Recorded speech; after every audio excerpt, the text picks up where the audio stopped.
Hello friends, हम लोग पढ़ रहे थे एल्डिहाइड एवं कीटोन की रासायनिक अभिक्रियाएं। ठीक है, या रासायनिक गुण। इसके अंदर हमने 4 अभिक्रिया कंप्लीट कर ली थी। अब इसके बाद में जो अभिक्रिया है नेक्स्ट, उसको हम आज समझते हैं। तो वीडियो को एंड तक देखना। चलिए अपन स्टार्ट करते हैं। दोस्तों, हम बात करेंगे नेक्स्ट अभिक्रिया। तो 5वीं अभिक्रिया का नाम है अपचयन।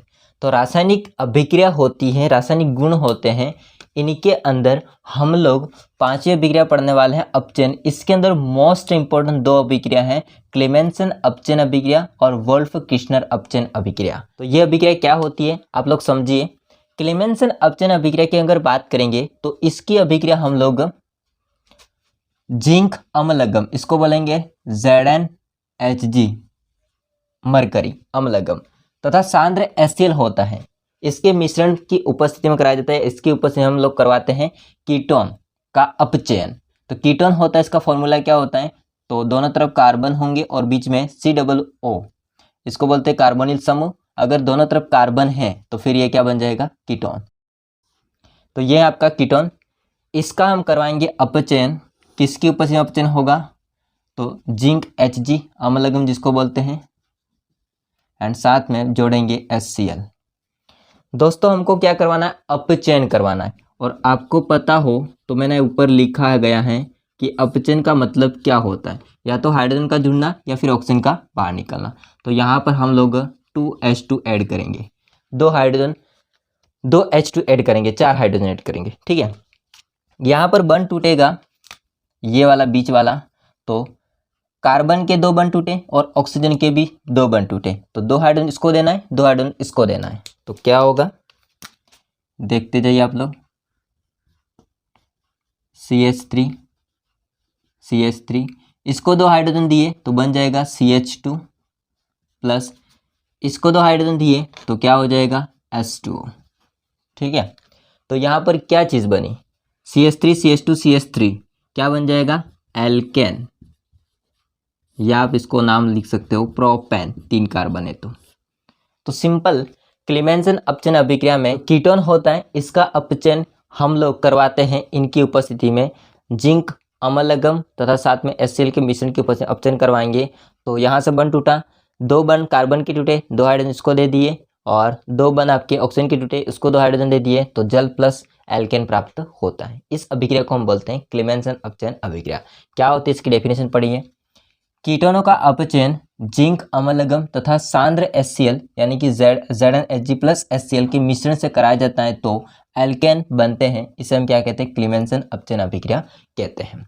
सेकंड समझते हैं वोल्फ किर्शनर अपचयन अभिक्रिया। इसका अपचयन के लिए हम एल्डिहाइड लेंगे। एल्डिहाइड क्या होता है, तो C डबल बॉन्ड O, ये होता है आपका कार्बोनिल समूह। इसके एक तरफ हाइड्रोजन हो और दूसरी तरफ यदि कार्बन जुड़ा हो तो इसको बोलते हैं एल्डिहाइड। ठीक है, तो ये है आपका एसिड एल्डिहाइड। इस एसिड एल्डिहाइड की अभिक्रिया पहले हम हाइड्रोजन के साथ में करवाते हैं। हाइड्रोजन क्या होता है, तो इसका फॉर्मूला होता है NH2। ठीक है, NH2। अब एक H2 को मैं आगे लिख रहा हूँ, H2NH2। ठीक है, क्या होगा समझते जाइए आप लोग। यहाँ से दोस्तों ये आपका ऑक्सीजन और यहाँ से H2 बाहर निकल जाएगा H2 के फॉर्म में, माइनस लिख रहा हूँ मतलब बाहर निकल गया। तो जो बाकी बचा है NH2, ये सीधा जुड़ जाएगा इस कार्बन से, और डबल बॉन्ड होगा वो डिस्टर्ब नहीं होगा, एज इट इज ऐसा ही रहेगा। NH2 इससे जुड़ जाएगा। इसका अब दोस्तों हम करवाएंगे अपचयन। ये अपचयन होता है क्षार, या तो हम सोडियम हाइड्रोक्साइड ले या फिर KOH ले, पोटेशियम हाइड्रोक्साइड, साथ में एथिलीन ग्लाइकोल। तो हम लेंगे क्षार KOH और एथिलीन ग्लाइकोल की उपस्थिति में हम अपचयन करवाते हैं। अपचयन करवाएंगे दोस्तों तो क्या होगा समझते जाइए। यहाँ पर कुछ नहीं करना आप लोगों को, ये जो बीच में डबल बॉन्ड होता है इसको तोड़ देना है। साथ में यहाँ पर इस कार्बन के 2 बंध टूटे तो इसको हमको 2 हाइड्रोजन जोड़ देना है। हाइड्रोजन का जुड़ना, ये बात हम करते आ रहे, आपने इसमें भी देखा। ठीक है, तो यहाँ पर हो जाएगा C, इसके साथ में H जुड़ा था, इसके साथ में CH3 जुड़ा है, और इस कार्बन की 2 बॉन्ड टूटे तो उसको 2 हाइड्रोजन दे देना है। साथ में दोस्तों यहाँ पर NN आपस में जुड़ करके N2 के रूप में बाहर निकल जाएंगे। ये क्या बना इसको समझिए ध्यान से। ये बना है आपका एल्केन CH3 आप चाहे तो उसको ऐसे भी लिख सकते हो CH2 और H तो CH3 ठीक है। तो ये बना है क्या है एल्केन या एथेन, तो एल्केन है या फिर आप इसको कह सकते हो एथेन। ठीक है दोस्तों, आप सोचेंगे कि ये H2 कहाँ गया, तो ये अपने आप हाइड्रोजन गैस के रूप में बाहर निकल जाएगा। ठीक है, बाद में कमेंट मत करना ये H2 कहाँ गया, तो ये H2 होता है बाहर निकल जाएगा। H2 और N2 दोनों बाहर निकल जाएंगे। ठीक है, और इस कार्बन को हमने 2 हाइड्रोजन दे दिए, अपचयन करवाया। तो ऑब्वियसली बात है यहाँ पर हमने कितने हाइड्रोजन जोड़े, H2 जोड़ा।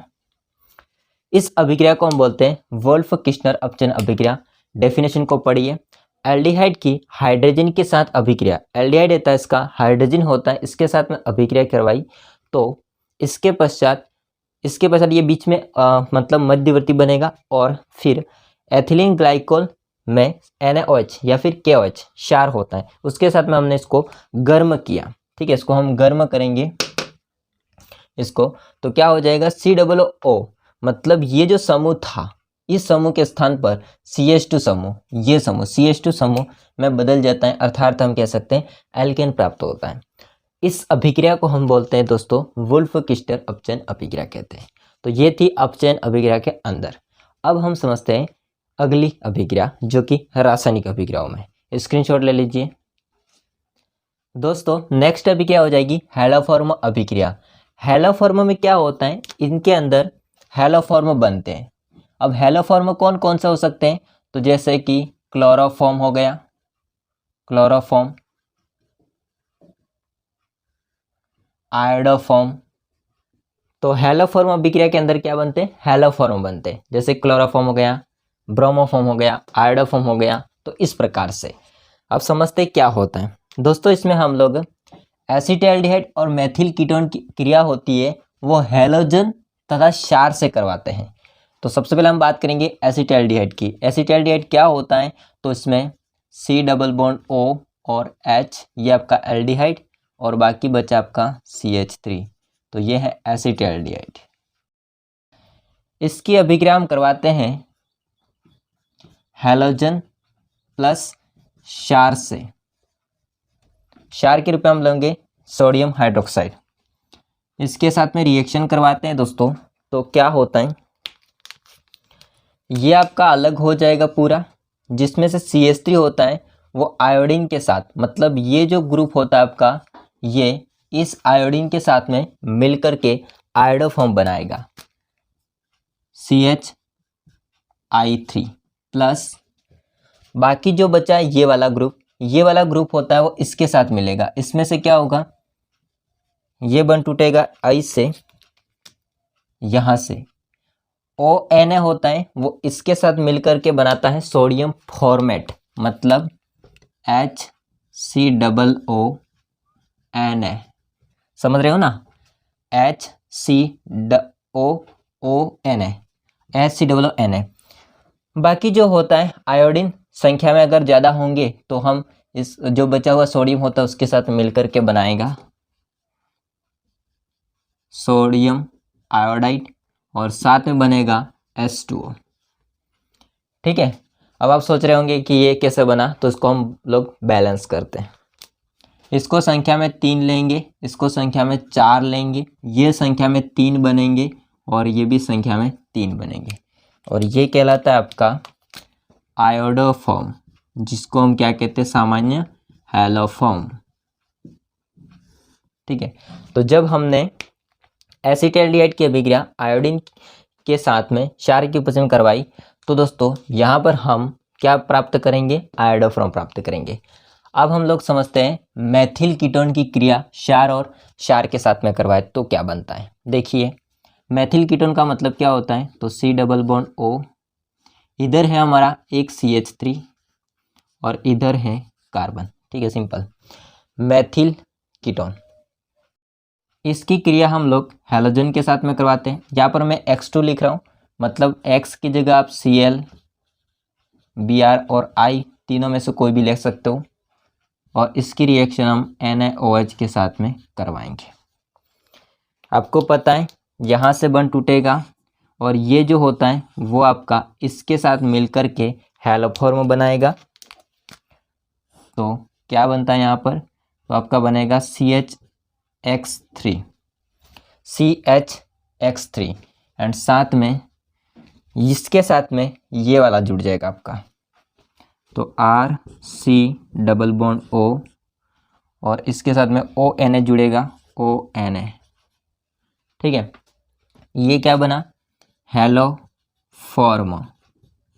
किसी का नाम नहीं होगा क्योंकि यहाँ पर हैलोजन की जगह तीनों में से कोई भी ले सकते हो। ठीक है दोस्तों, तो ये था पूरा हैलोफॉर्म अभिक्रिया। ठीक है, अब इसकी डेफिनेशन को हम लोग समझते हैं, ध्यान से समझिए।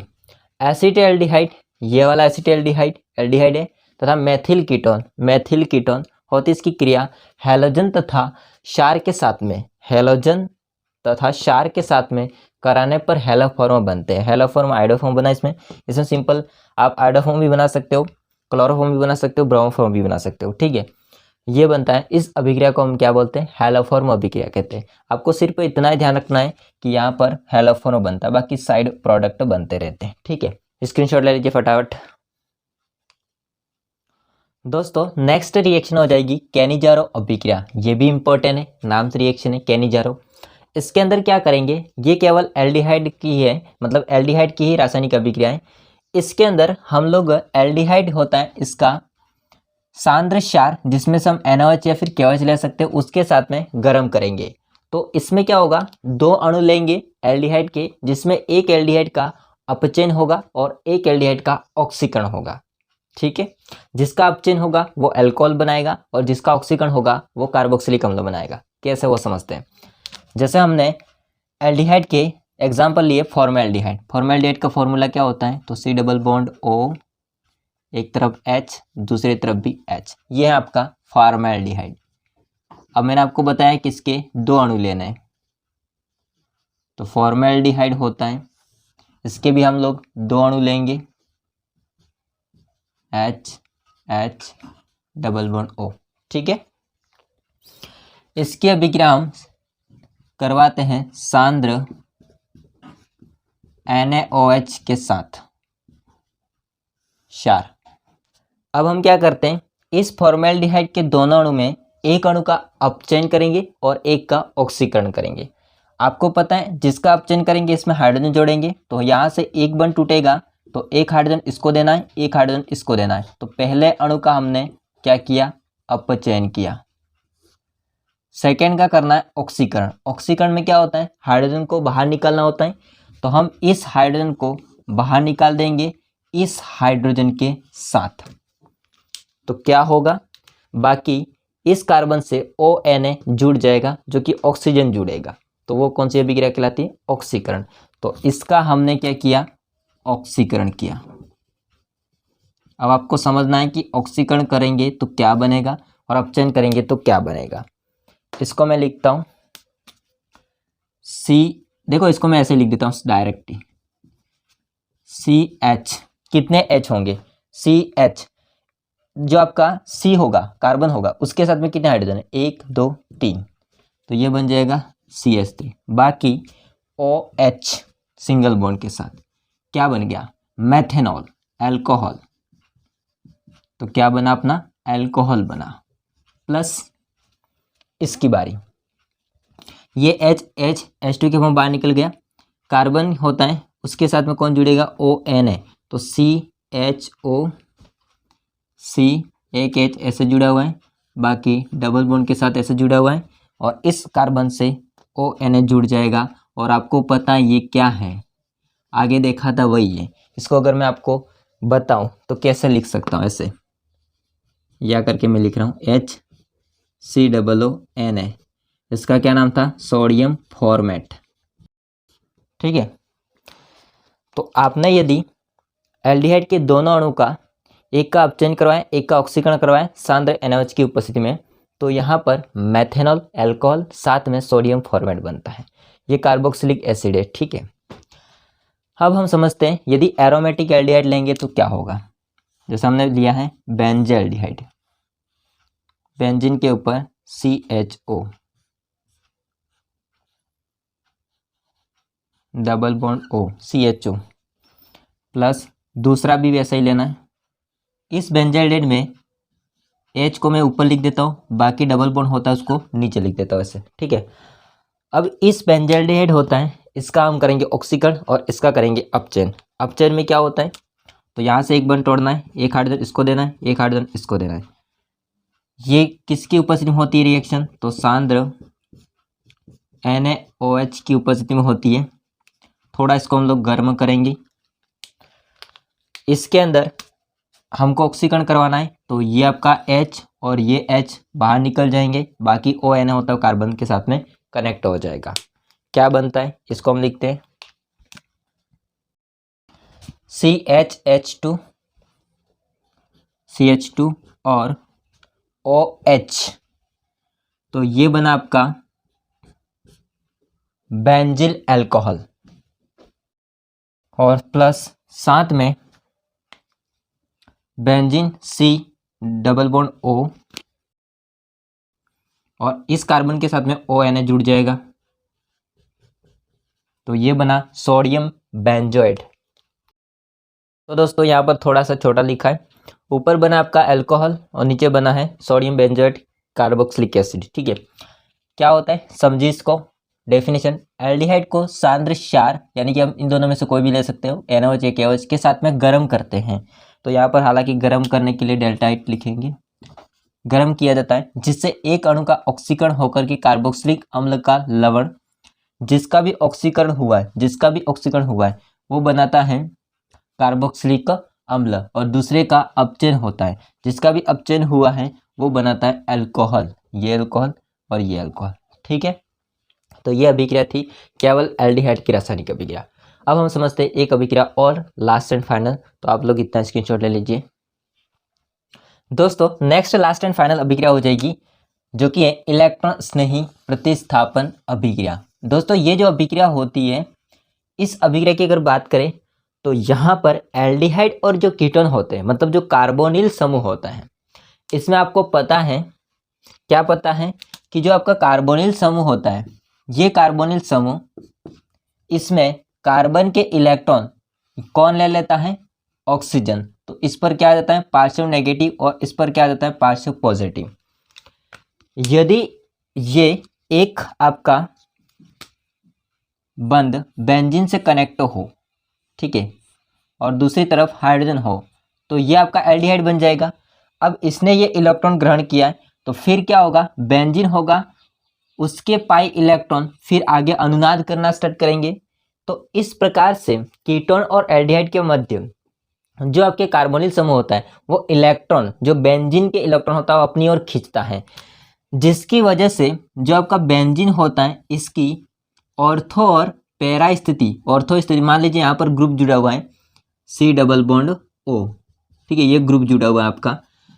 तो इस ग्रुप के अंदर ये कहलाता है उसके पास वाली स्थिति ऑर्थो, इसके पास वाली मेटा, इसके पास वाली पैरा।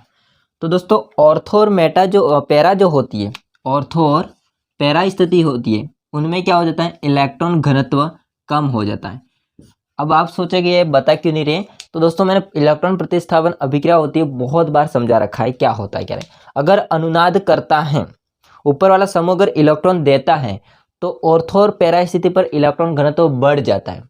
लेकिन कोई समूह इलेक्ट्रॉन को अपनी ओर खींचने का काम करता है बेंजीन में से इलेक्ट्रॉन को, तो उस टाइम पर ऑर्थो और पैरा स्थिति पर इलेक्ट्रॉन घनत्व कम हो जाता है। तो इसका मतलब मेटा स्थिति पर आपका कोई भी इलेक्ट्रॉन नहीं होगा समूह, वो आक्रमण करके कौन सी स्थिति पर जुड़ेगा, तो इस स्थिति पर जुड़ेगा, मेटा स्थिति पर। क्यों, क्योंकि यहाँ पर ऑर्थो और पैरा स्थिति पर तो इलेक्ट्रॉन घनत्व कम है, तो इलेक्ट्रॉन घनत्व ज्यादा कहाँ होगा, मेटा स्थिति पर। तो मेटा स्थिति पर आकर के आपका कौन जुड़ सकता है, इलेक्ट्रॉन स्नेही। और इलेक्ट्रॉन स्नेही का मतलब क्या होता है, इलेक्ट्रॉन से प्यार करने वाला, स्नेह करने वाले, तो खुद कैसे होंगे, प्लस। तो जो प्लस बंदा होगा वो आके जुड़ेगा मेटा स्थिति पर। समझते हैं हम लोग। दोस्तों एल्डिहाइड लेता हूं मैं, जिसमें बेंजीन पर जुड़ा होता है CHO समूह, जिसको कहते हैं बेंजाल्डिहाइड। इसकी अभिक्रिया हम लोग करवाएंगे नाइट्रिक अम्ल की उपस्थिति में। सांद्र नाइट्रिक अम्ल HNO3 और साथ में H2SO4 का मिश्रण लेंगे। इसका तापमान लगभग 273 से 283 केल्विन पर इसको गर्म करेंगे। क्या होता है आप लोगों को पता है, मेन समूह इस स्थिति पर जुड़ा हुआ है, तो इसके पास वाली स्थिति ये कहलाती है ऑर्थो, इसके पास वाली ये कहलाती है मेटा स्थिति और ये कहलाती है पैरा स्थिति। तो हम जानते ही, अभी मैंने आपको समझाया, कोई भी इलेक्ट्रॉन आक्रमण करेगा इलेक्ट्रॉन स्नेही समूह तो वो मेटा स्थिति पर करेगा। तो मैं इसके हाइड्रोजन को एक बाहर लिख देता हूँ। सांद्र नाइट्रिक अम्ल होता है वो हमको एक तो OH माइनस और NO2 प्लस समूह प्रोवाइड करवाता है, जो कि NO2 प्लस क्या होता है, इलेक्ट्रॉन स्नेही समूह, और ये इलेक्ट्रॉन स्नेही समूह होता है वो अटैक करता है मेटा स्थिति पर। बाकी H होता है वो आपका OH के साथ मिल करके जल का अणु बना देता है। ठीक है, तो क्या होगा, CHO में कोई परिवर्तन नहीं होगा, ऊपर वैसा के वैसा ही रहेगा, और मेटा स्थिति पर आकर के NO2 समूह जुड़ जाएगा, बाकी जल H2 बाहर निकल जाएगा। इसका क्या नाम हो जाएगा, तो इसका नाम हो जाएगा मेटा नाइट्रो बेंजाल्डिहाइड। अब हम कीटोन को लेते हैं। कीटोन क्या होता है, तो बेंजीन के ऊपर हम लोग जोड़ देंगे COCH3। ये आपका एसीटोफिनॉन, फिनॉन मतलब बेंजीन ही होता है, ठीक है, एसीटोफिनॉन। इसमें हम लोग वही लेंगे सांद्र नाइट्रिक अम्ल प्लस H2SO4। केवल इसको गर्म करेंगे थोड़ा सा। पता है आप लोगों को मेटा स्थिति पर आकर के जुड़ेगा इलेक्ट्रॉन समूह, इलेक्ट्रॉन स्नेही समूह, तो ये हमको नाइट्रिक अम्ल OH माइनस और NO2 प्लस समूह प्रोवाइड करवाता है। तो NO2 प्लस होता है वो इस पर आके जुड़ जाएगा, और आपका जो H होता है वो OH के साथ मिलकर के H2O बनाएगा। इसके ऊपर COCH3 वैसा ही रहेगा, इस पर आकर के जुड़ जाएगा NO2 बाकी H2O। इसको क्या बोलेंगे, तो मेटा नाइट्रो एसीटोफिनॉन। दोस्तों तो ये अभिक्रियाएं थी लास्ट टेस्ट के अंदर। इसकी डेफिनेशन पढ़िए, कार्बोनिल समूह के -I तथा -M प्रभाव के कारण। अब -I और -M प्रभाव क्या होता है, तो वही जो मैंने आपको बताया कि जो कार्बोनिल समूह होगा, ये आपका कीटोन और आपका एल्डिहाइड और कीटोन होता है, वो इलेक्ट्रॉन को अपनी ओर खींचते हैं। तो बेंजीन वलय के इलेक्ट्रॉन समूह की ओर आएंगे, जिसकी वजह से उन पर क्या आ जाएगा, ऑक्सीजन के ऊपर माइनस चार्ज। तो फिर ये कौन सा प्रभाव दर्शाते हैं, -I तथा -M प्रभाव के कारण से बेंजीन वलय होता है उसकी ऑर्थो और पैरा स्थिति पर। एक तो ऑर्थो और पैरा स्थिति पर क्या हो जाता है, इलेक्ट्रॉन घनत्व कम हो जाता है, अतः आने वाला जो इलेक्ट्रॉन्स नहीं होगा वो मेटा स्थिति पर आक्रमण करता है, इस स्थिति पर, ठीक है, इस पर और इस पर नहीं करता है, क्योंकि इसको तो इलेक्ट्रॉन चाहिए, खुद प्लस है तो वो कहाँ पर जाएगा, जहाँ पर इलेक्ट्रॉन है। ऑलरेडी यहाँ पर तो कमी हो रखी है, ठीक है। तो दोस्तों ये थे एल्डिहाइड और कीटोन की रासायनिक अभिक्रिया। इसके अंदर दो अभिक्रिया और हैं जो कि हैं एल्डोल संघनन और मिश्र एल्डोल संघनन। इसको हम नेक्स्ट वीडियो में पढ़ेंगे, जो कि बहुत इंपॉर्टेंट है। तो ये वीडियो कैसा लगा कमेंट करके बताइएगा। वीडियो अच्छा लगा हो तो लाइक कीजिए, चैनल को सब्सक्राइब नहीं किया तो कर देना। मिलते हैं नेक्स्ट वीडियो में, तब तक के लिए जय हिंद, वंदे मातरम।